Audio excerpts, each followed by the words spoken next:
This is the ARN Show. Paul Bromwell here with you on the Four Horsemen Network. And as always, I'm joined by the Hall of Famer, founder of the Four Horsemen, creator of the Spine Buster, the 1A at Tag Team Wrestling. He's our television champion. He's my tag team partner.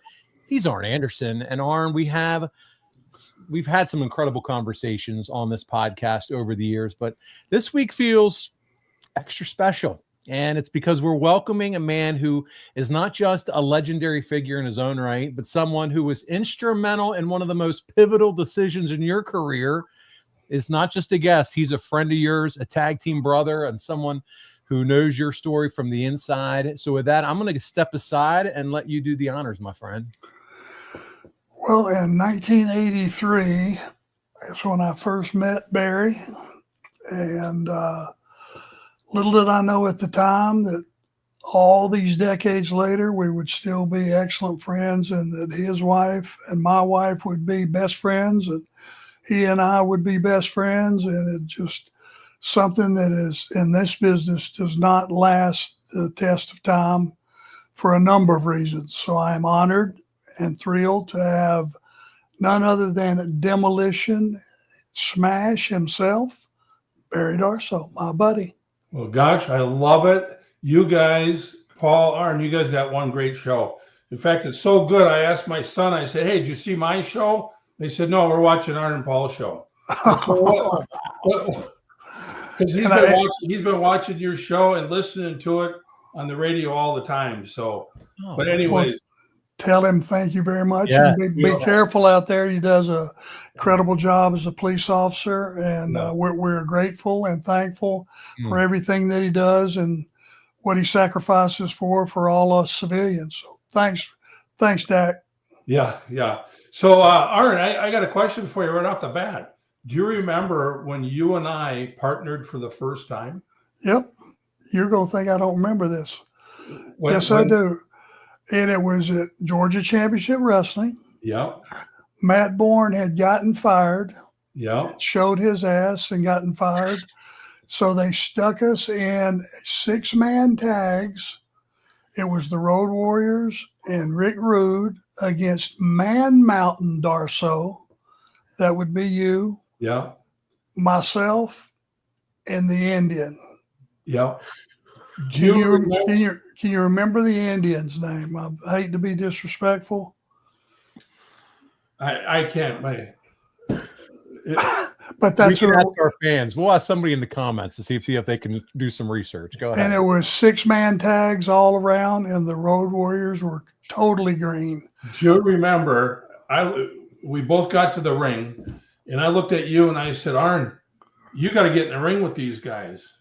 And you said, there ain't a chance I'm getting in the ring starting this match. And I said, Arn, you're the veteran here. You've been working longer than I have. You got to start with them. And you said, you've been in camp every day with these guys. You know them better than anybody. And I said, I've been getting beat up by these guys for months. So it's about time for somebody else to get beat up. And we laughed outside the ring. You remember that? Yeah, I was laughing under my breath because I saw my doom. Infinite Doom was standing across the ring.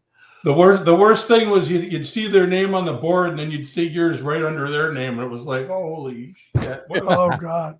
Well, I tell you what, after we had them for like a 10 or 12 day loop, I want to say, up through Ohio and Michigan. In those days, they were running that out of Georgia Championship Wrestling, and it got better.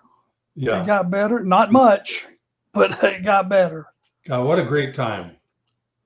So I got to ask, and listen, get your super chat questions in here. We're going to promote upcoming appearances and things on. We'll come back to that. I want to keep this rolling right here. Georgia Championship Wrestling and you two. When you're paired together in the 6-man tag, is this the first time you guys meet, become buddies, and it's kind of instant chemistry? Yeah. Okay. Absolutely. And hey, now Barry was a monster at this particular time. What did you weigh then, Barry? I was about 325 in shape back then. And held half of the 2-man deadlift world championship. World record, yeah. Which was, if you're a weight room guy, you understand what that means. What was you guys total? Wayne Bloom and I, we did 1,475 and a quarter pounds. And the hard part with it is we had to both be inside the weights. So you'd have 700 pounds on one arm and he'd have 700 pounds on the other arm. And you had to lift it up exactly the same time. So that was the hard part of it. Technique came into play, right? Yep, came into play. Plus some brute strength, I would suggest. Yeah. Yeah. So, I mean, we've basically been in the business really just about the same amount of time. Yeah. If you really break it down, you know. Yeah, I was, but you were I was more green than you were at that time because you were down in Pensacola before that, so you had matches all the time. Well, now only for 3 weeks though. I hadn't went down for that 14-month run where I got a chance to learn everything. I had 3 weeks in Pensacola. Then I went to Watts, and from Watts I went to Georgia Championship. See, I can't believe that. Yeah, we were really about the same. So I had some reps. You know, I got to wrestle every day for Bill Watts 7 days a week. Yeah, see, and I went from Georgia Championship wrestling to Watts, and I wrestled every day there too, and that's when I turned into Krusher Kruschev down there. That's where I learned how to work, was with Watts. Yep. So we just kind of were passing in the night there for a minute until we had both ended up with Jim Crockett Promotions. Yeah. And I remember Ole coming up to me and saying, Barry, I'm going to get you the heck out of this territory. He says, I'm going to get you down with Bill Watts and we're going to really teach you how to work. And I went down there, and the first day in the dressing room, the first 2 guys I met was Bobby Eaton and Dennis Condrey, and we were friends that day on. And we just had, you know, it was just great. We followed each other around everywhere. Well, if you can't be friends with those 2 guys, I don't know what's the matter with you. Great team, great guys, great human beings. Bobby Eaton may be the single best human being on the planet that's ever been on the planet. Yeah, exactly. So let's keep going. CG, perfect comment. Or who was it? Mediocre Warrior. I think Paul should just sit back this show and enjoy the storytelling with us. I'm with you 100%. So you transition to Crockett. At what point do your wives meet, all that good stuff? And then also, who goes first to Crockett, and what's that look like? He was there before me, but not by much, right? He was Krusher Kruschev then at the time, right? Yeah. So I was down in Florida Championship wrestling at that time. And Flair came in, and it ended up being where I picked Flair up at the airport. Him and Harley Race were wrestling around there. So I made trips with him, and we spent about a week or 2 together drinking beer and having a good time. And he kept saying, you got to get to Charlotte. It's the greatest territory in the world, you know. And he says, I'm calling up ARN Anderson, and he's going to get in there. And I told Rick, I said, I can't leave here. I got a great guarantee. And I'm home every night, and I'm in Florida, one of the beaches, and I was partners with Jim Neidhart at the time, and we had a great time, you know. So anyways, so Rick gets back to the territory, and then he has Dusty call me up, and Dusty says, Barry, you got to come in here. We need you. And Nikita Koloff is with Ivan, and we need, you know, some help, you know, because Nikita's green, and we'd like you to come in and help out and all that. And I told Dusty, I said, Dusty, I said, I can't leave. I got a hell of a guarantee. I said, what are you going to do for me? He says, well, you know, you'll start out getting about $400 or $500. I can guarantee you that, but we got to pop the territory. And I said, Dusty, I can't come in for that because I'm making $1,200 in Florida. I said, it's the easiest $1,200 a week I've ever made. And then he says, oh, no, you're going to end up coming up here. He says, because you're going to make way more than that, you know. So about 2 weeks later, you know, and then now Eddie Graham passed away, and then things were kind of changing there. So Flair calls me up. He says, you got to come in here. Call Dusty right now. So I said, all right, I'll come in there. So that's when I called Dusty, and Dusty says, yep, come on up. You got a job. You can start Monday or whatever it is. And then he says, yeah, we've been working on ARN, and ARN's coming up here too. He says, your buddy's coming. So you came in right after I came in there. Do you remember what the date was when your first TV? Mine, I came in March the 5th. Yeah. How do you remember those dates? Well, just because it was such a pivotal. Is that a word? Pivotal. Pivotal time in my career. I mean, that's when everything changed. Yeah. I'd been in Pensacola for 14 months, which I loved, and I would have never left had Rick not been so persistent. But he said, you're going to make X amount of dollars. What did you make here? And, in those days on the small territories, if you made 30, 35 grand and you were home every night, that was the trade out. Yeah. That was a fun job making 35,000 too. Yeah. And he said, if you come to Charlotte, I guarantee you will make at least twice that much, maybe more. So he worked us both. Yes. Yeah. Well, it's kind of hard to, and again, he set up a meeting. I worked out 2-week notice. Those guys were great. I can't thank them enough. The Fullers and Bob Armstrong. And they said, yeah, man, that's going to be, that place is much bigger. You have more opportunities to make a lot more money. You'll always have a home here if you want to come back. That's up to you.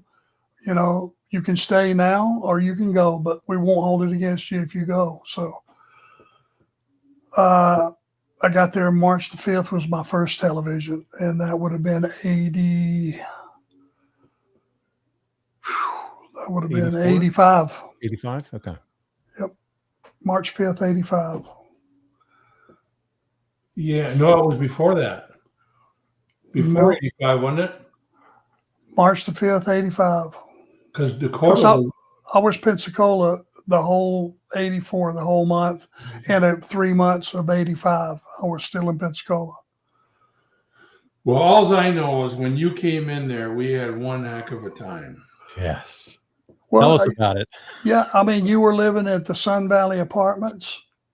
I saw you at TV. I just was checked in a hotel.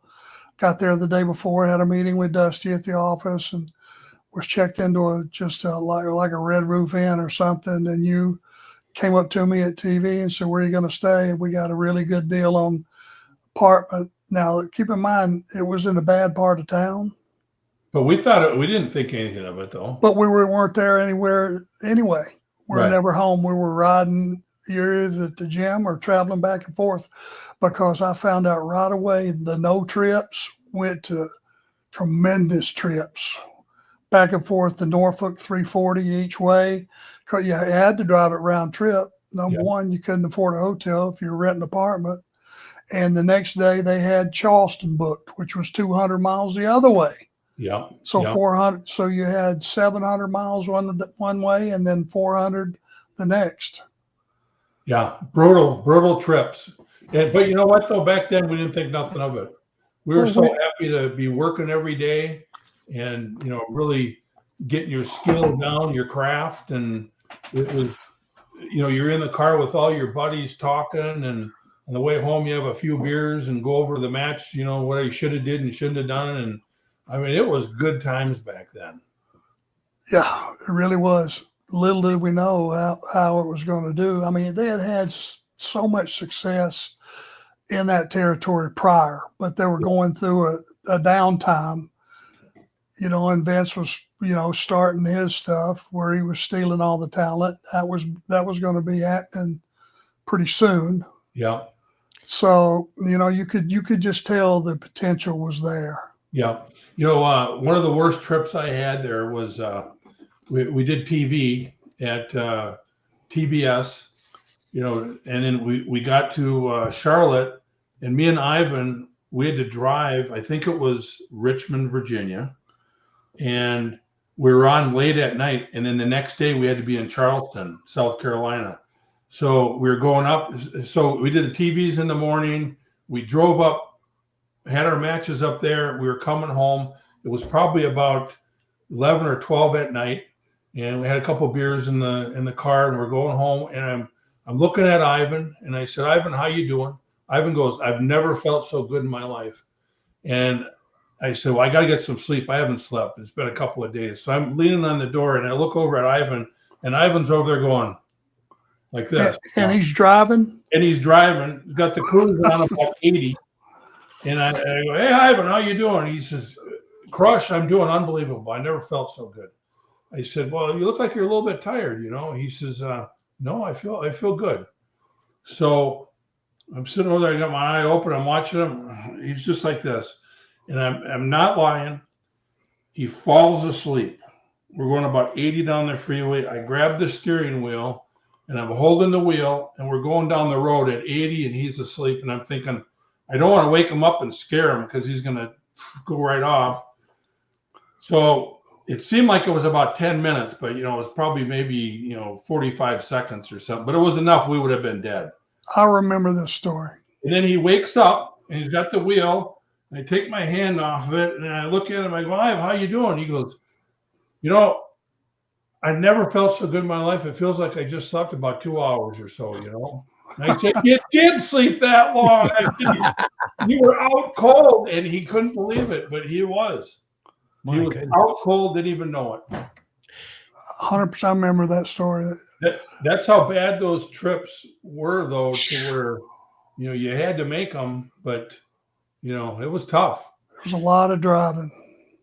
Barry, talk to us about your relationship with Ivan. I've heard other clips and videos on YouTube before. I just want you to share with our audience your just thoughts on Ivan Koloff. Well, when I first got up there, Nikita, I talked to him a lot. He said, yeah, you got to meet Uncle Ivan. He's the greatest guy in the world. And, I followed his career when he was in New York and I knew he was just a machine, but, he was older than us and I didn't know how he was really going to be. And when I first met him, it was just like he was friends for, right off the bat. He was so incredible. And he was a real humble guy. It wasn't like, here's what you got to do in the ring. Here's, it was like, he's the veteran and he's asking me what I want to do in the ring, And I had to say, Ivan, no, what do you want to do in the ring? And he was just a machine. It was almost like you had to fight with him to get him out of the ring. And, we do our matches with, the Rock and Roll Express, say, and the only way we could do it was because of him. I mean, he was that good, but he was such a good friend and he was great to everybody. He was just a good guy. Wasn't he, Arn? He was as respected as anybody in the business at that time, I would say. And being around him, then, the guys that you didn't know, like when I came in, once you became friends with him, it was like you immediately had the respect from everybody and they knew you were going to work with them and had good matches because they knew Ivan was, such a good hand. And with Nikita there, it was perfect for him because he could fit in and he was really starting to learn how to work. And he was a crowbar to start with, but we all were. But he came around and he could start doing some things. But, it was almost with Nikita, you had to create a monster with him because he was the monster of the three of us. So, Ivan worked it just perfect, though. He was the stick guy of your stable. I mean, he was the guy that was over there with Bob Cottle and Tony Schiavone and David Crockett, making it all happen with the mic at that point. Yep, exactly. We had to hate you. You're Russians, the evil Russian Empire, and so good. And around this time too, now all of a sudden other factions starting to come together, and he's wearing it on his T-shirt there, the Four Horsemen. Thoughts just working that territory, the Horsemen coming together. Talk to us about those memories of those days for you. So are you talking to Arn or me, Paul? You. I want to hear all about your thoughts. They know my slant on life and everything about it. So you want to hear my slant? I want to hear your slant on all this. Well, and everybody sees things a little different than everybody. But so when I got in there, the buildings probably, were a third full, maybe a half full. And Arn, that's about what it was when you were in there. Everybody was working hard. We worked every single night. We'd do TVs, and you could tell that the TV was starting to happen in some of the towns because now it went from a third full to about a half full, and with the different tag teams that were there and the different guys. It ended up being a great group of guys that came in, you know. So now pretty soon, and Dusty worked it really good because he'd have the new tag teams doing jobs for the guys that have been there for a while. And then you do angles, and pretty soon those guys would be the guys that would be getting over, and it would switch like a circle kind of a deal where now all of a sudden they're doing jobs for the other guys and getting people over.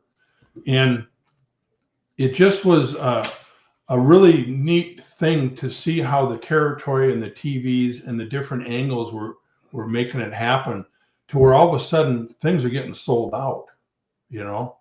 And, you know, with Arn in there, and all of a sudden he became the Four Horsemen, then it was a whole different, you know, now all of a sudden you got completely different territory. Now everything is selling out everywhere, and it was like you couldn't hurt that machine.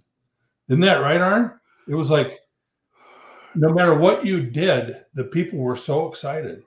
But well, you had and all of kind of at one time, and within a couple of months, when you had an influx Yep. of talent, like, okay, you had the Russians, they were secure. Then you get the Midnight Express comes in, they're incredible. The Yep. Rock and Roll Express comes in, they're incredible. Buddy Landale, you got to remember, had an impact. the Barbarian, and you know, it just Yeah, I mean, it was like a lot of All talent done came for- in all within just a couple of months, and the TV looked Yeah. totally different. yeah. And I remember Dusty came up to me and he says, Barry, baby, he says, I need to bring a tag team in for you and Ivan to work with. Who do you think? And I said, well, you got to bring the Rock and Roll Express in. And he looked right at me and he says, I don't want to bring the Rock and Roll Express in. And I don't know why he didn't want to start with. And I suppose it was because they were bigger baby faces than what Dusty was, right? I mean, that was the only thing I could think of. And I then, don't know if they had a history prior to that or not, or yeah, I don't know. that maybe he wasn't, you know, because in those days, if you worked the territory, there was no social media. It wasn't like you knew everything that was going on in the different territories, you know, with what talent was getting over and what wasn't. You didn't necessarily know that they were red hot, but it was their angle with the Midnight for Yep. Bill Watts that got them red hot. Well, exactly. And me and Nikolai Volkov had the angle with the Rock and Roll Express down there in Louisiana. And that kind of did the same thing. It helped pop the territory down there because we're the big bad Russians going against these smaller, good looking guys that all the girls are after. And I mean, you leave them hanging on the side of the ring with a rope and everything, and pretty soon everything's popping. And they were so great to work with. That's why I mentioned them up there. I thought with me and Ivan and Nikita, it would have been just a perfect fit for us. And then, and so then, you know, I told Ivan, you know, I said, yeah, Dusty asked me who to bring in. And I said, the Rock and Roll Express. I hope you don't mind, you know. And Ivan goes, no, that's what I want to work with. And I said, well, Ivan, go talk to Dusty because I don't think he wants to bring them in, you know, or maybe it was too much money they needed or something. I don't know. But so Ivan went and talked to him. And then Ivan came back. I said, so are they going to come in? And he goes, I think they're going to come in here. And I was so excited for them to come in, you know, not just for us to work with them, but, you know, all the heel teams. This is what's going to really help pop this territory. You needed that babyface team where all the girls and the kids and everything are to come in. You can get sympathy on these guys.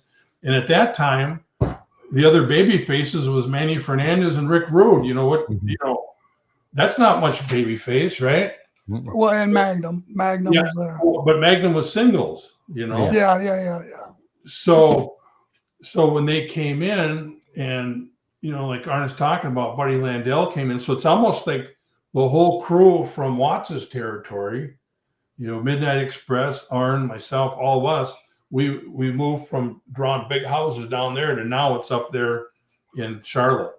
So now everything's working and all the guys are working together. And what was great about it was nobody was jealous of anybody, you know, that I knew of. I didn't mind doing a job for somebody, and somebody didn't mind doing a job for you because you knew you were always going to get back in an angle somewhere and be something. That was kind of my thought.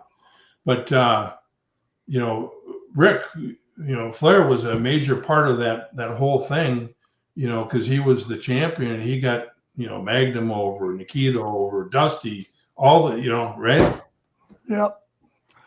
Well, and here's the thing. Rick was all these guys when he was going around, while Vince was going around stealing talent, so was Rick. He was going around the territories, and he would say, if he put his stamp on it at that time with Jim Crockett, he's coming in. That's it. Yep. That was the deal. And my only thought was maybe, and who could have got into Dusty's head?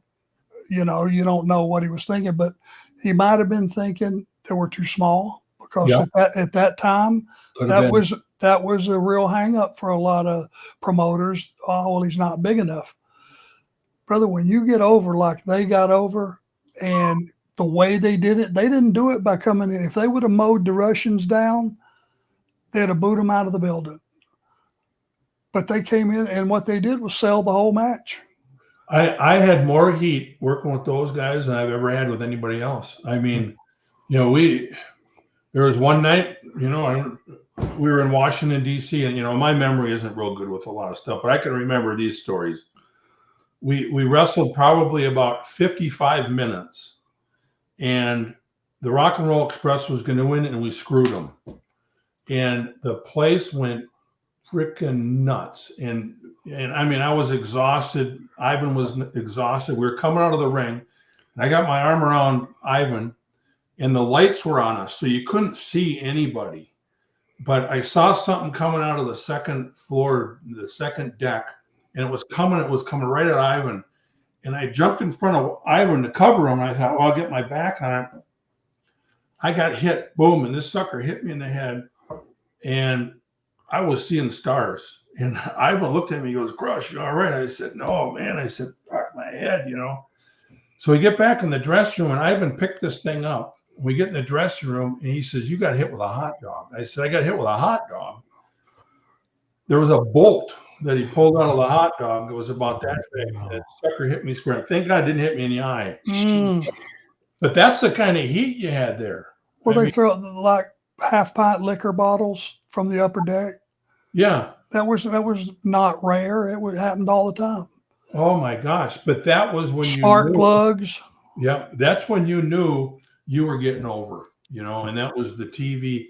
Those guys love to get beat up, because when they made that comeback and you flew for them, it was unbelievable. We are 30 minutes already into this, and I could sit here for 2 hours listening to these stories. Everybody in the chat's like, can we make this go 2 hours? As much as I would love to do that, and I know these guys have things going on, but we're going to try to get as much in as possible. I'm going to get to promoting some things, and then also to questions, because all of you are here and you have lots of great questions that you want to ask Barry and Arn. Before we get there, Barry, and start doing some of that stuff, I do want to talk to you, and we'll try to pivot this and keep up the timeline. Your exit from Crockett, and then when we come back from some of the announcements, we'll talk about the transition to WWF, and then your conversation to Arn about him coming. So can you talk to us a little bit about your decision to leave Crockett? What did that look like? And then make your way to WWF. Well, I did not want to leave Crockett's. That whole place, I loved it. And in fact, it was so good. I was wrestling on TBS TV, and we were going to start an angle with the Road Warriors. And I had a match with Sam Houston on there, and I came off the top and I broke my leg. And it was a brutal break. And I ended up finishing the match. And so I had probably about a minute left of the match. And my knee blew up like a balloon right away. And I remember coming back into the dressing room, and I told Dusty, I said, Dusty, I broke my leg. I said, I couldn't believe I was talking. And, it was like the thing hurt so bad, but it was, I guess the adrenaline is flowing. I said, I'm going to have to get to a hospital or something. He says, oh, yeah, we'll get you to a hospital. I said, no, but I want to go back home. I said, I need to get back to Charlotte, because I didn't want to be stuck in Atlanta at a hospital there and not be, close to home with, the wife at home and everything. So anyways, I got on a plane, I flew home, and by the time I got home, my knee was huge. Well, to make a long story short, Dr. Oida, who's one of the best surgeons around, he got me in, he operated on. I was in the operating room for probably about 8 to 10 hours. He kind of put my leg back together again. And so I was out. Well, that whole time when you're out, you're not making money. And it was just getting ready. I was just starting to make some good money and put money in the bank and everything. Well, all the guys knew that I wasn't making any money anymore. So what had happened is everybody got together and started taking like $25 out of their paychecks during payday and gave me money. Wow. I mean, that's how great of a territory that was. Family, man. So just to show that, you know, you don't want to leave these bunch of guys. These are your brothers and, you know, the Nikolai, his sister, and, you know, it was really a hard place to make the decision to leave.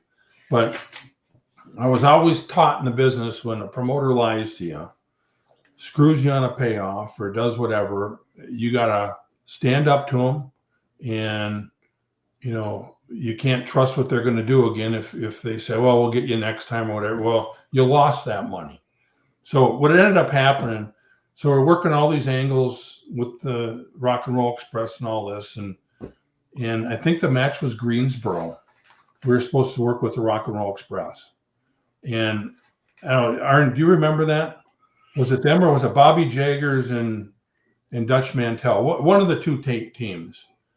And I'll have to go back and look at the videos and everything. But anyways, I was thinking it was a Rock and Roll Express because we worked those hour Broadways everywhere. And Nikita was supposed to work with, I think, Flair. And what had happened is something changed where he wasn't going to work with them. So Dusty came up to me and he says, Barry, I'm going to put Nikita in that match, and I want you to work with Sam Houston. And I said, and I remember I said, Dusty, I said, holy shit, we've been working. This is the big show. I'm going to finally make some money in a pay-per-view.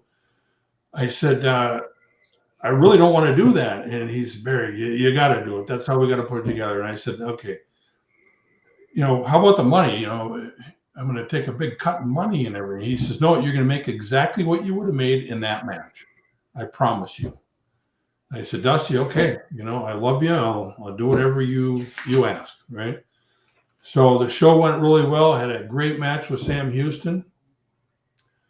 Everything was good. We worked some other towns and everything. We were at TV in Charlotte, and we're all sitting around. We get our paychecks, and I'm sitting by Ivan, and I look at Ivan and I look at my check, and Ivan's kind of like, you know, and Ivan knows this whole story, but Ivan kind of is like this when he's looking at his check. You don't want me to see it, you know. And I'm looking at mine, I'm going, it's like $3,500 or something like that, you know. And I'm thinking to myself, I worked a whole year, Angles did everything for this one show, and then I end up with $3,500. I believe that's what the payoff was. And I looked at Ivan, and normally I never ask anybody what they're getting paid, but, you know, me and Ivan were close. I said, Ivan, I said, I know you don't want to tell me, but, you know, what'd you get paid for that? He says, Crush, I don't even want to tell you. And so I knew right away this was going to be bad. And I said, Ivan, you got to tell me. I said, I gotta talk to the office. He says, I don't want to tell you because I know what you're going to do. You're going to end up going to the office and you're going to quit. It's going to be your last day. And I said, Ivan, I hope it doesn't get to that. But I said, I got to get to the bottom of it, you know, because it wasn't the money. It was what they told me. That was the most important thing to me. So Ivan finally showed me, and it was like, shoot, 15 grand or something, 13.5 or something. But now I'm like, oh, you know, I don't know exactly. It was up there. And I said, you got to be freaking kidding me. So Ivan says, Barry, don't do it. I said, I gotta. So I walked down the hallway and I go to Dusty's office. I said, Dusty, I said, I need to talk to you. And he knew right away what I was doing because the paychecks were out. And I sat down, I closed the door, and I said, Dusty, I got $3,500. I said, these guys made 3 times what I made. And you promised me I was going to make the same. And he says, Barry, I did promise you that, and that's what you're supposed to make. But it wasn't up to me. It was up to Jimmy. So now I'm thinking they're playing the shell game. You know, all the stuff that goes through your head. And he says, I'm serious. He goes, it was Jimmy. He says, that match is where you were at is what the payday was. The match where they were at, that was the payday for them. And I said, but that's not what we talked about before all this. So he says, you're going to have to go talk to Jimmy. So now at this time, I'm fuming. I got freaking smoke coming out of my ears. Knock on the door. Jimmy says, I'm busy. I said, I don't give a shit. I need to talk to you. I go in there. I close the door. I was ready to fight, you know. But, you know, here's this little guy, and here I'm a 300 and some pound guy. I don't want to hurt him, or, you know, I want to be professional. So I was talking to Jimmy about it, and I said, Jimmy, I said, I wasn't promised this money. And he looked me right in the eye and he goes, Barry, that match that you were in, that's what that payday for that match is. And I told him, I said, that's not what was agreed upon for me to go from the match I was in to this match. I was guaranteed the same. And he says, I don't care. He says, that's what you're going to get paid. And I said, well, Jimmy, I says, as long as you're taking that attitude, I says, I got to put my notice in. And he says, well, I don't want you to leave. And I said, well, then pay me what I'm supposed to. And he said, we'll make it up later down the road. And the first thing I thought of when Eddie Sharkey trained me, he told me this exact scenario. He says, you're never going to make the money back. And then he's going to screw you again and again and again. That's just how the promoters are. So I said, no, Jimmy, this is my last day. Boom, I'm done. That's why I went back and I talked to all you guys and I said my goodbyes, and I was ready to cry. I was like, I'm leaving the greatest territory ever with all my best friends and everything. And I just had to go home. And that was the end of it. And now we all know how the story continued on for you, and what a tremendous success it ended up turning out to be for you, man. Yeah, you know, and then at that point now, I just wanted time off. I didn't even want to work. And I needed a couple of weeks off just to heal my bones, sure, and, you know, settle down and everything. And I was at Ricky Steamboat's gym. Well, no, first, Earl Hebner called me up about 2 or 3 days later. He says, Barry, he says, you want to go work for Vince? He goes, David's up there. I can have him talk to him for you. You know, and now at this time, I really believe that I'm a professional wrestler, and I could, you know, I can't do what, you know, Ricky Steamboat did or what ARN did. I couldn't work that way. I worked more of a bigger man deal. And so I told him, I said, yeah, call him. So he called me back. He goes, yeah, he's talking to Vince for you. So now I'm in Ricky Steamboat's gym and we're training, and Ricky Steamboat comes up to me and he said, I heard what you said to Crockett and all this stuff. And, you know, he was laughing, and he says, yeah, you want to come up to, you know, the WWF? And I said, yeah, I'd love to, you know.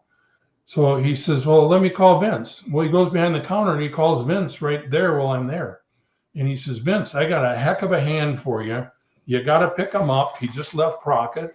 He says he's going to be new in the territory. Nobody will know who he is up there. And Vince says, yeah, give me his number and I'll call him. So then he hung up, and I'm thinking, Ricky, holy cow. You know, I love you, man. You know, thank you. Mm. But then I'm thinking, well, Vince ain't ever going to call. You know, why would he call? You know? So the next day, the phone rings in the morning. Phone rings, and I'm thinking it's ARN or somebody, you know.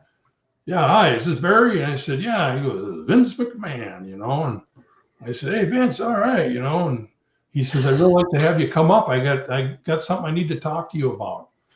And he says, when can you come up? And I says, well, you know, I'm kind of busy right now. You know, my schedule's kind of full, but, you know, when do you want me? He goes, tomorrow morning. I said, I'm free whenever you need me, you know. So good answer. Plane, you know, fly in, limos, get up there. And he has this book. It almost looked like a comic book with all these different characters in there. And he pulls up, it looked like the Demolition. So at that time, I didn't, you know, we didn't have time to watch the WWF or anything that was going on. So I didn't know that there was already a Demolition that didn't work out or anything. So he shows it to me. He says, would you be interested? And I said, you're darn right. You know, whenever you need me, I'm ready. And he says, well, you know who Bill Eadie is? And I said, yeah, he's the mass superstar. He says, do you know him? And I said, I've met him a few times. I don't know him, but, you know, he knows the same people I know, and I know a lot of his friends and everything. And I said, I'm sure we'll get along, you know. And he says, well, he'll be back from Japan in about 3 weeks. He says, I want you guys to sit down, and it's up to him if he's going to want you for a partner. So we ended up having a meeting together. We had breakfast, and we were talking about Ivan and, you know, Flair and, you know, Wahoo McDaniels and everybody. And he says, I think this is going to get over. He says, you want to be part of it? I said, Bill, I said, if it wasn't you, I said, I'd have a hard time saying yes. But he's the mass superstar, and he's the top guy in Japan and everywhere. So I'm excited to be his partner. And then, you know, I ended up signing the contract with Vince, and then we had about 3-4 weeks off from there. So I was at home training and doing everything, and we ended up having our first match, and it went perfect. So that was the story of getting in there. So Earl Hebner and Ricky Steamboat. Wow. Yeah. Paid it forward for you. Now, Arn, I got to ask you, since he told the story, and I promise, guys, I'm coming to your questions, but I have to ask one question. When you heard Barry relay to you and the others what happened with him and Jim Crockett, was this the first time you heard of something like this happening, or, you know, what's your reaction to all this? Well, He's one of your close friends. As a talent, you get pissed. You know, you immediately put yourself in that guy's shoes, and Barry was as unselfish. I mean, what's not to love? He's unselfish. He can work. He's 300 pounds, but he works like a 250-pound guy. All positives, all positives, all positives. He's a good friend. He's a good man. There's no negatives. And to hear that he got screwed and the way that he got screwed, that would come to light with me much later in my career. Almost, I mean, the numbers were different, but it's, you know, it's the same scenario. It was eye-opening for you, though, to see him go through that. Yep. And when he went to WWF and they were going to put him with Bill Eadie, you know, when I was a fan and just a teenager, Bill Eadie made a masked guy look as cool as you could possibly look. I mean, what a great look, right, Barry? His gear will look good. I mean, the masked superstar. He was the guy. So I knew if they're coming back with him and somebody, they were going to be pushed the right way. And turned out, boy, was he. Yeah. And what was great about being up there is, you know, I kind of had Vince's ear a little bit, you know, and I don't know why, you know, I suppose because I was honest and, you know, I told him a story about Crockett and everything. He's probably laughing, going, well, this is kind of what I'd probably do to you too. You know, I do it to everybody, you know, who knows?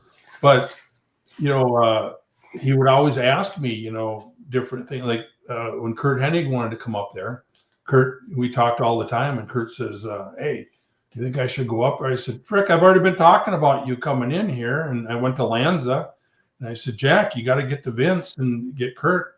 And Vince asked me, he says, you think Kurt's ready to come up here? And I said, you're darn right he is. He's the guy. And next thing you know, Kurt's got an interview coming up there.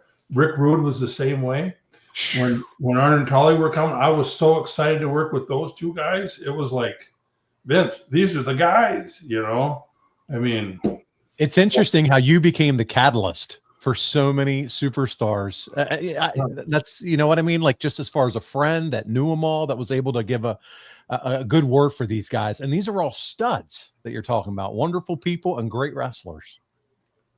Well, it would have been hard if they weren't so good, you know, to go, Vince, you got to hire this guy, you know. But, you know, when you're putting your name on the line and, you know, Vince is trusting you, and good point. You know, it worked out. Yeah, my goodness. Let's answer a few super chat questions. These are people that have paid a few dollars to get their questions in. I definitely want to hit those. We'll do some promo, and then we'll come back to these awesome stories. Everybody's loving it. Michael Jensen's first, and he says, want to get out all the good vibes and prayers to Jim Ross. Double A, do you have a good story or three or whatever about Jim from the early days? We can open this up to you too, Barry. Also, did the wrestlers have much communication with the announcers about storylines, etc.? But we learned over the last week, guys, that Jim has been diagnosed with colon cancer. So just want to hear some words from both of you. Yeah, I mean, there's nothing to say except just pray for the guy.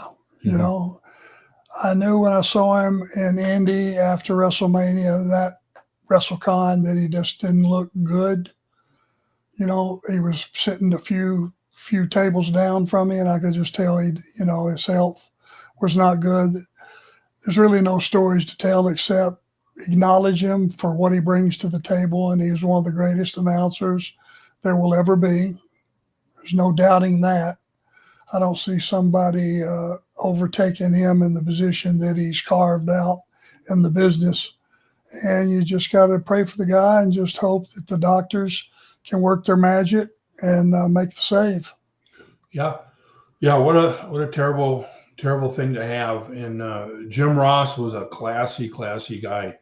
In fact, when I first went to Watts' territory, he was the announcer there, and he helped me out a lot. Because when I first got there, I was green as heck. I was scared to death to do a promo. It was tough, and he helped walk me through everything.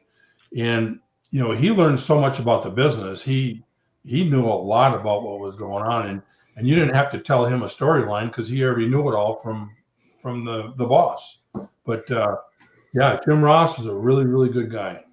Yeah, no, for sure. It's definitely thoughts and prayers for Jim and his battle with cancer. And like you said, Arn, prayers and doctors. He's in good hands with the doctors. And, we're just hoping everything can be taken care of and treated with good old JR. He was really the first guy to me at my age that when you listened, it made wrestling feel like a real sport. And the amateur background and all the good things and just so many fond memories of JR and his presentation of pro wrestling over the years. Michael Jensen is back up again. He said, there's an independent wrestler I watch here on YouTube, Simon Miller. He wrestles for Progress, who said several times that Repo Man was his favorite character. What was Mr. Darsow's feelings about that character after Demolition? Well, I absolutely loved the gimmick. I came up with the gimmick with Vince, and I was kind of at Demolition. I was kind of at the part where I needed another break again. And, when Bill got sick and they were kind of, and Brian came in, who was a great partner, but it was getting to be the end of Demolition because now the Road Warriors were coming up there and they were the guys. They were trying to do everything they could to destroy us. And they really did. So when it came up with the gimmick, it was a lot of fun, and it was something that was, I didn't know if I could do it, but I knew I could do it. And it was, it's almost like if you watch The Voice or American Idol, they put you in, they have you do a song that you can't do. And if you do it right, it's incredible. And that's what I thought with the Repo Man. But I went in there to be a heel and to end up being a baby face. And then when he didn't turn me baby face, he told me, he says, Barry, I'm not going to change your baby face. That's when I put in my notice there too. So it was once again, the promoter said what they were going to do and didn't come through with it. But I thought the Repo Man would have been a really good baby face deal at the end. And it showcased your ability to add another dimension or layer into your personality and show it to the audience. I was acting big time. Yeah. It was so cool. What'd you think, Arn? Did you ever get to check him out when he was the Repo Man at all? Oh yeah, absolutely. Yeah. And you know my feelings on everything. In this business, you can have a 7-foot tall guy that's got a great body, or you can have a guy that's just so handsome he can't be denied, or any number of variables that will help a guy get over. The one thing I put on top of the list is if a guy can work and then he can talk, he can't be denied. You cannot deny him. And Barry's one of those guys that he was always 300 pounds, but he worked like he was 250. He wasn't afraid to get mowed down if it made sense, and guys his size just didn't bump the way he did when it was called for. And that's the reason he had the longevity and all the different characters that he had. Because when you take all that stuff away, underneath what you still got is a 300-pound guy that can go. And that's the selling point. Well, and what was great about that was when I talked to Vince, when we came up with the whole thing, I said, Vince, I'm not here to be a top guy. I said, I want to be the guy that gets the top guy over, not the bottom guy. I want to work with Duggan. I want to work with Savage, DiBiase. I want to work with all the top guys. Kurt Hennig. I ended up working with every one of those. So he did exactly what, my job was to get him over. And I had more fun because there was no pressure at all. I mean, it was just a good couple of years of my life in wrestling. It was fun. That's great. And it's supposed to be fun. Yeah, sure. But I'll tell you what I do miss. Arn, when you and Tully, when we worked that angle together, you guys are the best workers. And in fact, out of everybody, I worked with everybody. The Hearts, Bulldogs, everybody.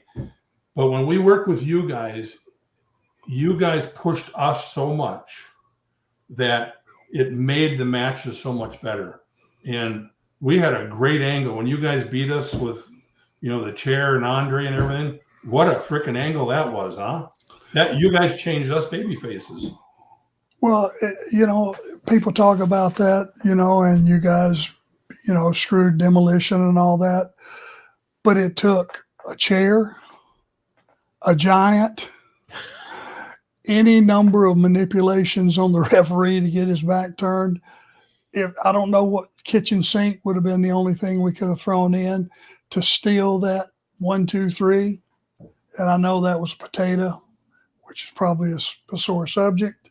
But it looked like $1 million. And that's what we knew. If they were going to put us over Demolition, who had been champions for 400 and something days at that particular time. I don't know if you were aware of that or not, Barry. Oh, yeah. And that's what it took. That's where the heat was. Everything under the sun.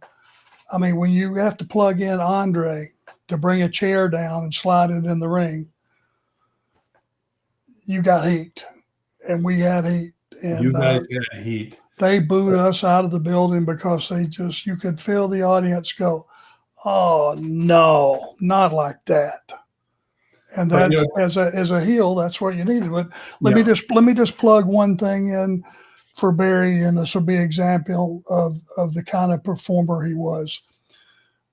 I proposed a spot, and now listen, they were the Road Warriors of WWF. These guys, they weren't taking bumps. They weren't bumping around for anybody, and that's Neidhart and all those guys. When it was called for, that they would. We worked a spot where Barry ended up hitting the ropes by close to where Tully was. Tully drove a knee in his back. Barry sold off the ropes, and he allowed me to stand him straight up in a vertical suplex. Nobody did that to Demolition. Of course, to finish it off, put him right back in character, he took the suplex. I spun right up to my feet, and when I turned around, he was right in my grill. You remember that spot? Yep, I remember. It got me over big. It started out to get me over, but in the end, it got him over, and we both benefited from it. And that's one of those deals where I just went, Jesus, this is what we do. You could hear the crowd for everything we did. But what's so good about you guys, when you were on us the whole time, it made us have to work more. So that was the difference in your heel team than other heel teams. And both Bill and I in the back, we just said, hey, let's just let these guys guide the match, do whatever they got to do, and we're just going to follow them. And that's what we did. And you guys freaking called a hell of a match. Well, we knew what our role was. Yeah. You guys were the assassins. You were the killers of the company.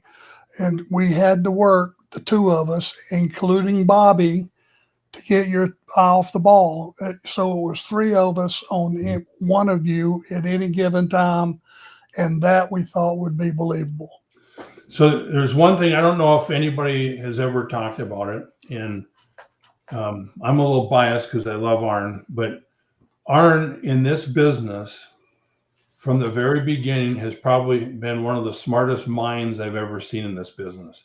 He can come up with a finish for anybody, a spot for anybody, and that's why you did so well being an agent up in the WWE. You're the guy. And there's only a couple of people in this business like that. And somebody just asked me the other day, you know, could you ever be an agent or anything? And I said, I can't. I said, I can't remember, you know, the finishes and everything. I said, you know, Arn's the guy who is that guy. And I remember from the very beginning when we were in Charlotte, I could come up and ask you, hey, Arn, what do you think of that? You know, why don't you do this, this, and this? You know what I mean? It was just, there's only a certain amount of people that can even do that in this business. Yeah. Well, thank you. I figured out pretty soon. I mean, I looked like a 6th grade school teacher, number one.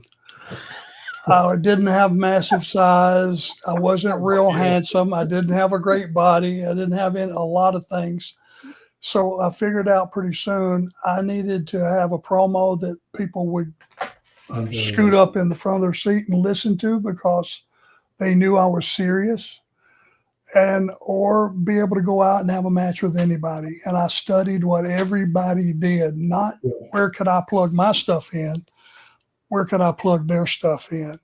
And well, that's why you were one of the 4 horsemen, just because of exactly what you said.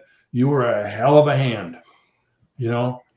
A lot of people will take that these days as almost like a knock, like you're a middle guy.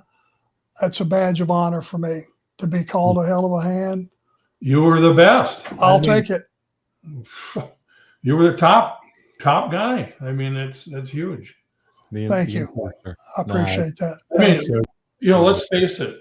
We weren't Ric Flair. We weren't Hulk Hogan. We were the guys under them. We had to know how to work, and we did our job. And it was pretty good. It's a pretty good spot, wasn't it? It was a hell of a spot. You were a hell of a hand. I was a hell of a hand, and that's the way it is. I think we need a new T-shirt. The 6th grade school teacher coming to the Arn Anderson shop soon. I've never heard that one. That was a good I can bury myself. Let's don't have everybody else burying me. Okay. I gotta tell you the best one. Is Please. there questions? Go. All right. No, we got a couple, but I'll go quick. But this is cool. all this is all done and everything, and Ric Flair's the booker in the Georgia territory. Now this was after Repo Man, after Demolition, and Rick calls me up and he says, Barry, I want you to come down here and work, you know. And I said, all right, I'm ready to go again. You know, I don't know what I got in me left, but you know, I'm hurting.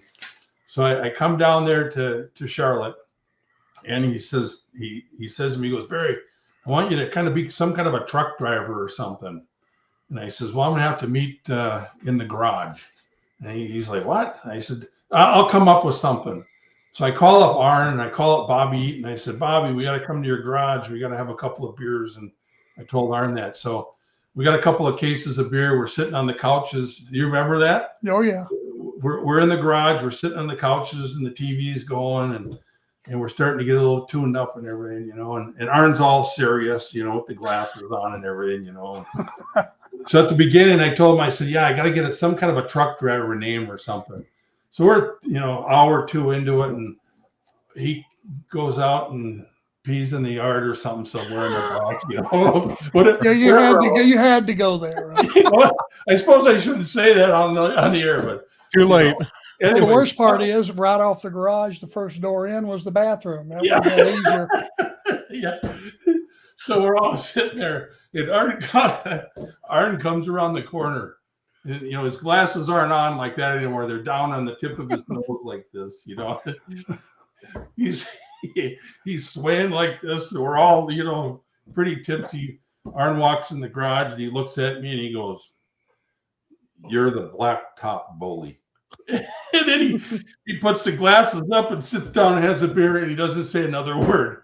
And I'm looking at him, I'm going, that is the greatest freaking name I ever heard. How would you come up with that? he goes, well, the Blacktop, and you're a bully. He says, you're the Blacktop Bully. So that's how that name got started. Give me a break. Are you kidding me? That was awesome. I love him. That's awesome. Yeah. And I don't know. I've never heard that story before. That's great. And he was a good Blacktop Bully. And I thought that was going to be the gimmick. And then the dang truck match, and Eric fired me and Dustin and Mike Graham. But, that was when the NWO was all coming in. So there was no room for the Blacktop Bully. They just kind of, It was good for a minute. Yeah, it was. Listen, I got to hear your perspective. We're at an hour, but if you guys can give me just a couple more minutes, this is so good. I hope you're having just as much fun as we all are. I want to hear good. I want to hear your perspective, Barry, of when Arn calls while he's at Crockett and says, "Hey, what's going on? You got anything up there?" Or what does that look like from your side of things? That story where he then makes the jump from Crockett to WWF. Well, so we've already worked with everybody there, and up there when you're working an angle with somebody, that angle lasts maybe a month or so. You do something on TV, you do all the house shows around there, and then you do your kind of blow off.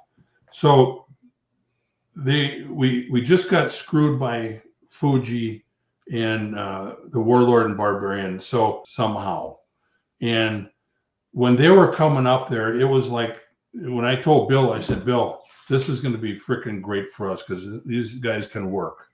And what was great was they could work different than every other team that was there. When you come from Crockett's territory where you're doing those hour Broadways and 30-minute matches and all that, it wasn't like that in the WWF. It was 15 minutes and 20 minutes of a show. It wasn't the wrestling. And Bill and I were like Arn and Tully. That's how we worked, And a lot of the guys, when we worked, I think it was kind of like, we got to really work tonight because we wanted to have the best matches every night on the card, no matter what. We wanted to have better matches than the main event. And so when it was time for them to come up there, we were so excited to work the angle with them because not only have good matches, but they were the ones that could change us to be baby faces. Nobody else in the territory could do that. And it's just the way you guys worked is what it was. So it was exciting. Just so you have the full disclosure, Barry, somewhere in the middle of him doing his thing up there and Crockett being on fire, we had talked on the phone. I don't know what, just more like a friendly call than anything else. He said, Vince has mentioned before he'd like to have you guys if you ever want to leave. He'd love to have you. And I went, well, that's good to know. But we're on fire, and Crockett was on fire. WWF was on fire.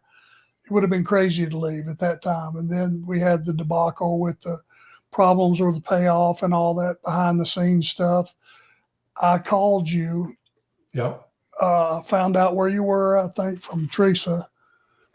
And I called you wherever you were. I said, is that offer still good? You remember this conversation?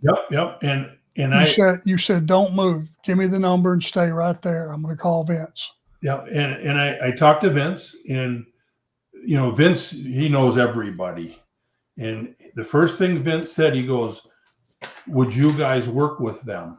And I said, you're darn right I would work with them because that's who's going to get us over big time as baby faces.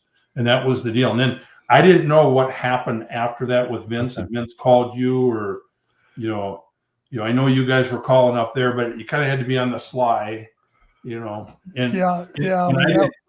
I didn't tell anybody because I kayfabed that whole deal because you could ruin somebody's career down there if the word got out and everything,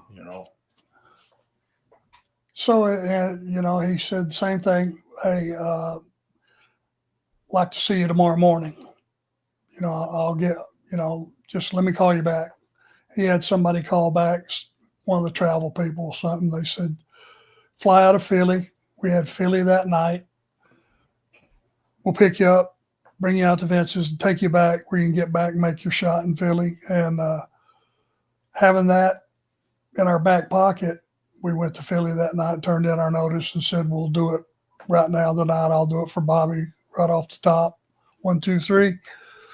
And that's how it went down, just like that.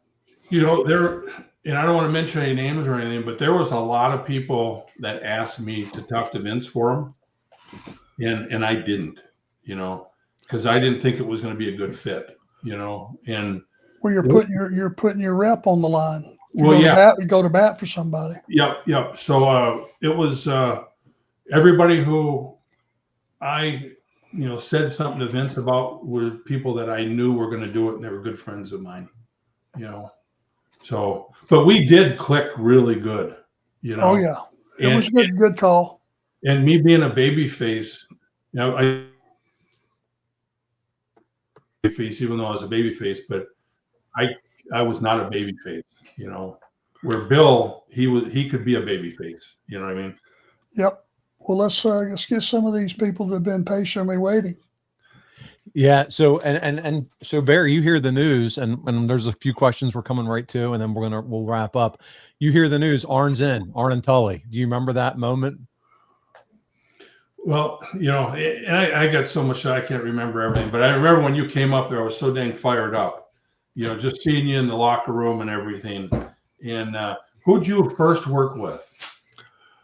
Was it Roma?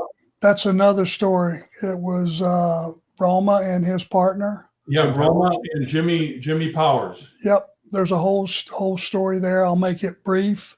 Yep. Those guys look like $1 million. I didn't know them from Adam's house cat. I had no clue. You know, you didn't know who guys were, but they were jacked, looked a hell of a lot bigger and better than us. So we went out and did what we had done the entire time we were in the business, and went out and bumped around, had a good match. As I came back through the curtain, I opened the curtain. Guess who the first face I saw was? Vince. You. You don't remember this? You were right here. You said, "Come with me." Yeah. Oh, you got to look stronger. I told you. You took me over to the side and you said, "Look, I don't know what we don't do that up here. If you're going to work with us, you got to work much, much stronger." I went, "Well, I mean, Barry, we have matches. That's what we do. That's our gimmick." You said, "Well, if you want to work with us, you got to work stronger. Those guys are not used in that capacity. They're just underneath guys." Yeah, and you weren't being it disrespectful to them. It was just a fact, and I had no way of knowing that. Yeah. So we tightened it up the next week and bet that. Yeah, I remember. Just like it was yesterday.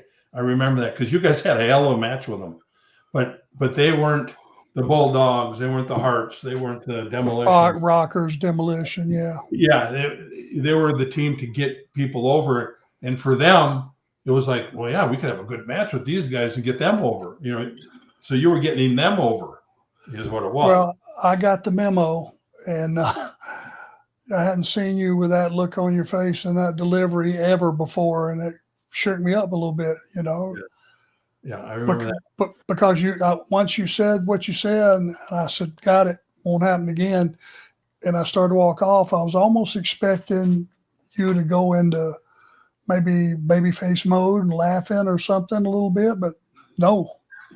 Dead serious. You meant what you said, and if we were going to get over, we got the memo. Well, you guys were changing us baby faces, and that was the start of us to work with Andre and Haku later on. So all those angles were getting mixed in, and so you had to be strong enough to beat us. And even though the way you guys work, it didn't matter because you guys were such good heels, you could make it work. But yeah, up there it was like you got your chain of commands, and you got to kind of follow that, So this is, you guys have no idea. The chat has been blowing up about how this is top 5 Arn Anderson show of all time. We're at 266 episodes. So Barry, you got the golden touch once again with Arn. Well done, dude. I just wish Arn and I could go back into Bobby Eaton's garage and have a few beers and just sit and laugh again. Bobby Eaton was just the greatest guy in the world to be around, wasn't he, Arn? I love him. But we're going to have to do it again somehow without Bobby. Maybe since we are log jammed, let's do a couple. Let's maybe have a part 2 if you'll come back to the show. Yeah, I would love to come back, and you got to come on our show here. We've filmed 6 demo pods now, and I think the 3rd one's out there. The first 2, I had a picture fall off the wall. I've had speaker problems. Bill's phone's upside down and sideways and moving, and and maybe that's a good thing. But I love it. It's the initial growing pains, and I just watched. I told you I just watched episode 3 in full, and it was like your first where Ryan, who does a great job with you guys, Ryan Moore, and he just asked fan questions, and it was so fun just to hear you guys talk about all your experiences. If you haven't already, subscribe, youtube.com/demopod, and be a subscriber. I'm subscribing. It's a great show, and you and Bill together with Ryan, what a great mix, man. Well, thank you. Yeah, and we're on Spotify too. Yep. And Apple, and we're on Apple, all the channels. You can find it there. I subscribe there as well, man. But we're so excited to hear your guys' stories. I think you're going to start a Patreon soon. Yeah, whatever that is, I don't know. It's where they get bonus content and all kinds of. A lot of these folks know what that is. But you're on fire, and you were just telling us before you jumped on the travel schedule for you right now. You're booked everywhere. You signed Legends deals. Demolition's never been hotter. I don't know, man. It's you know what's funny, because I never thought that I'd be signing a contract with the WWE again. And Triple H became in office, and they called and wanted a and right away I just thought, oh man, I'm really happy doing what I'm doing. Do I really want to sign a contract and be locked into that? But the way we worked it was so good. We can still do everything we want to do and everything. And they're coming out with action figures. They got a new one coming out, and they're doing some videos and some different shows. So, it's really exciting. And we were invited into, when we were at WrestleMania, we were invited to WrestleMania and the Hall of Fame. So we ended up going to the Hall of Fame, and I sat down and talked to everybody. And the biggest surprise for me out of everybody was CM Punk. I walked in, and what a gentleman he was. He introduced himself. We sat and talked for a little while, and then he had to go back to work. Then he came back and talked to us. And Bruce Pritchard came up. We talked to Bruce for probably a half hour, and Stone Cold and Undertaker. Phenomenal. It was great to see all those guys again. So I heard you and Bill say on your podcast it was like a homecoming, and that's what ARN said about it when he's gone back recently. Yeah, I remember. I saw that too when you said it. But the worst part of the whole thing, and I don't know if it was a rib or not. So we get into our chairs, and these chairs were like middle seats in a coach, and they were so in a small plane. And so Bill goes in first, then I'm sitting there, and then Barbarian's next to me, and the Warlord. So we've got 4 of the biggest guys in this whole place, 15 rows back in the middle. And we were sitting sideways, and I looked at Barbarian, and I go, Barb, I put my arm on his leg. I said, and I said, don't get any funny ideas or anything. And he laughed. And then the Warlord, it was just like, Bill had his arm around me. It was like, holy cow. But it was at the Hall of Fame ceremony, right? I remember. Yeah, this was at the ceremony, but we had a great time. And, it was fun. So good. Let's get to, we have to do our super chats because they paid money for these questions. We're going to go through those.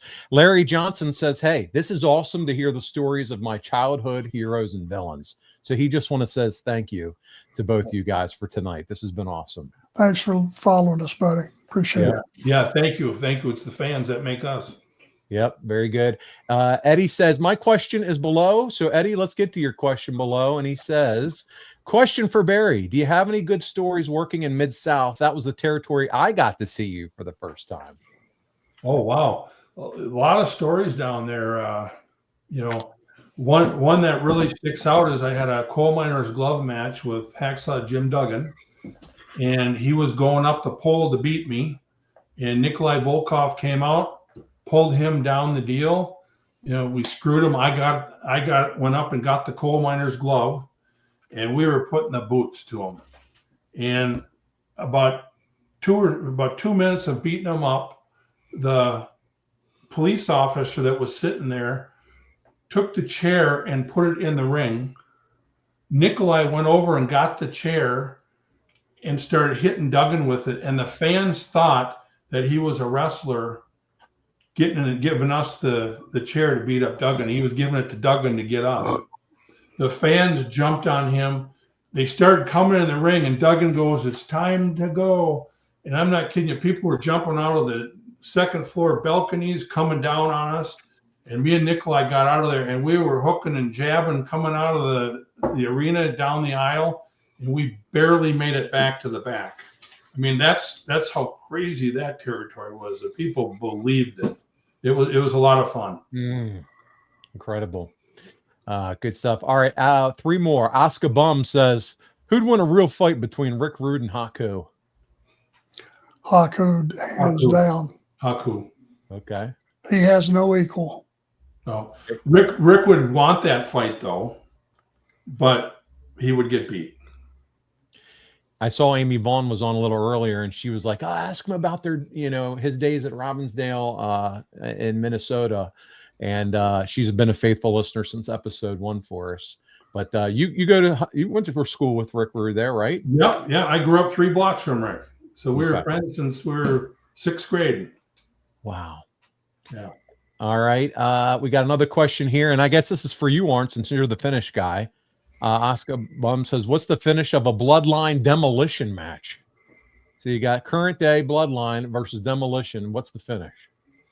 Well, I think you got to put the Bloodline over because they got the numbers. I would probably say Demolition looks like Superman the whole time. Something devilish, super kick into the knee, but from the side, not straight on or from behind, to where when it caves in, you think this guy's hurt, and you just use the numbers. There's about 6 of those guys in the Bloodline, right? Yeah.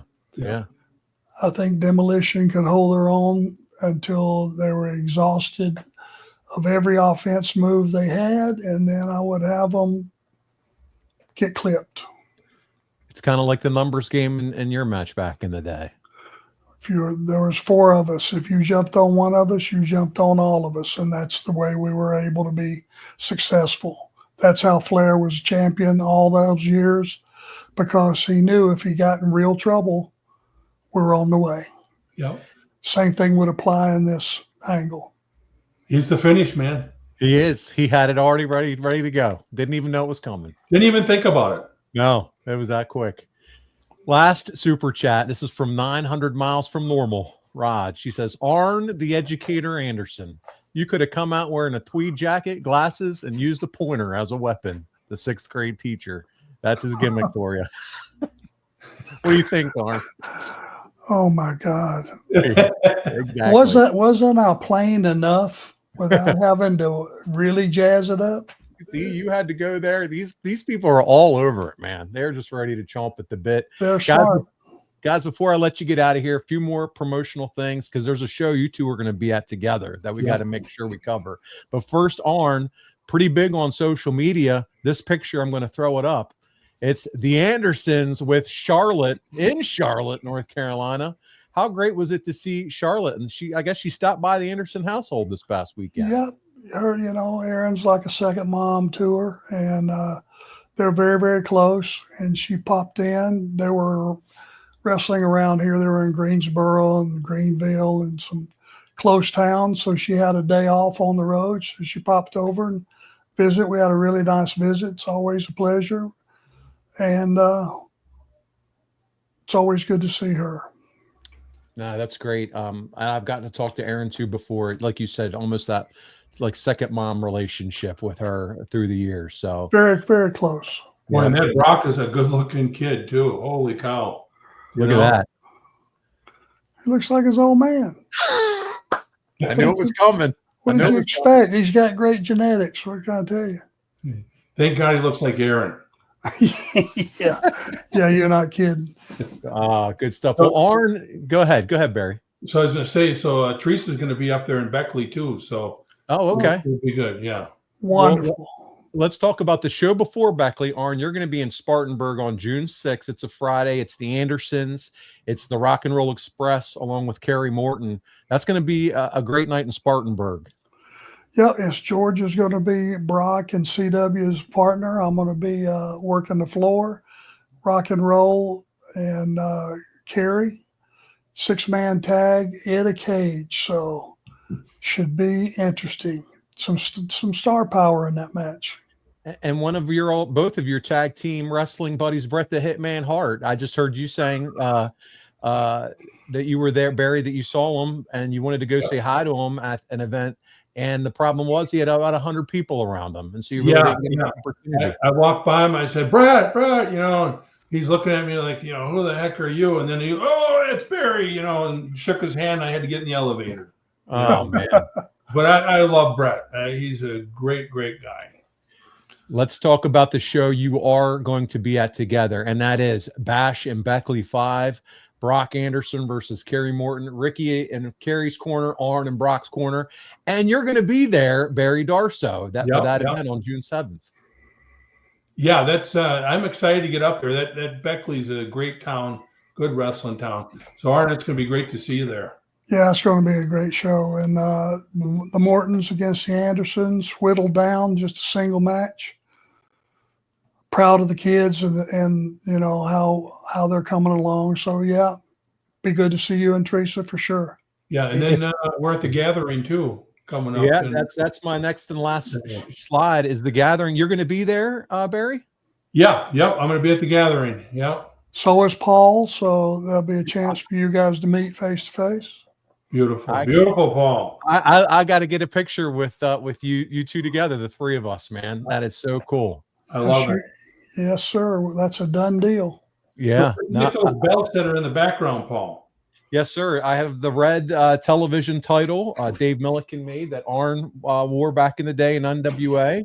So I have that one on the shelf. And then I have an AWA championship belt that was made. And so a few belts and some other collectibles here and then downstairs in the man cave. Yeah. Beautiful. So, yeah. Well, I'll tell you what, guys, I love your background too, man. You got a lot of cool stuff. Have you kept a lot of gear and things over the years? Yeah, I got a couple of things that I just moved into this house last year. So I got so much work I'm doing and I'm just starting to put my stuff up. So I'm going to get it all over the whole office here. So I got a lot of building and painting and, stuff I got to do, but, I still haven't even unpacked from when we moved here. Do you still have your old demolition gear? Did you keep that? Some of it, yeah. Oh, I sold off some of it. But, of course. I still have some. Very nice. Barry, we can't thank you enough for being willing to join the show. Again, check him out, Demo Pod on YouTube, and download it, Apple, Spotify, wherever you can find your podcast. Subscribe to him on YouTube. It's free to do, and turn on those notifications. Take advantage of their Patreon. They're getting started and growing, but I can tell you the first 3 episodes are great. I think episode 4 is all about Andre. Yeah. We got some good Andre stories, so it'll be good. Yeah. And so, man, I'm so glad to have you with us. Arn, any final words before we sign off tonight? It's been a blast, buddy. I love you. And I feel the same way, Arn. I miss you, and can't wait to see you, Beckley. All right, buddy. Listen, all of you in the chat, thank you for being patient and for being awesome. You guys have expressed all the love that you've had for this show and really just telling me that, hey, Paul, button up and let these two talk. And that's what I wanted to do. They were fantastic. And people were begging for 2 hours. And can we start episode 2 now and all this good stuff? So Arn and Barry, folks really enjoyed it. And we'll have you back, Barry, in the future. And Paul, you're a real professional too. You do a good job. Oh, thank you so much, man. This is like fun for me. Getting to talk to Arn every 2 weeks and guys like you. This is an absolute blast. So I appreciate you saying that. And that's going to do it. And we'll be back. Arn, how does Tuesday? I know we try to do this beforehand. How does Tuesday, June 3rd sound to you for the next live show? Is that good for you? That's fine. Tuesday, June 3rd, 6 p.m. Eastern. We will be back together again. We're going to be talking all things January 1996. But that's going to do it for us. On behalf of Barry Darsow and Arn Anderson, this is Paul Bromwell, and we'll see you right back here next time on ARN.